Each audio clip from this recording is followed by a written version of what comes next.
أتدري على ماذا طلعت الشمس؟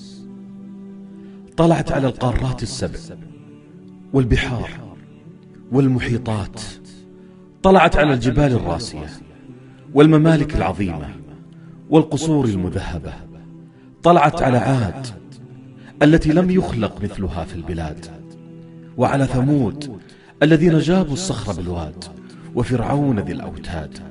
طلعت على قصر بيزا وبرج إيفل ومتحف اللوفر وتاج محل والحدائق المعلقة.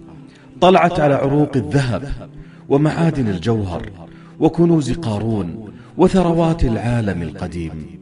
طلعت على البشر، طلعت على أرواح الملوك ونفوس العلماء وهمم الشعراء وابتسامات الأطفال الجميلة. طلعت الشمس على كل شيء. سبحان الله والحمد لله ولا إله إلا الله والله أكبر خير لك مما طلعت عليه الشمس، خير من كل شيء، خير من أحلامك وأهدافك وتطلعاتك، خير من خططك وطموحك وشهاداتك. إذن الآن قلها واحصل على الشيء الذي هو خير لك من كل شيء.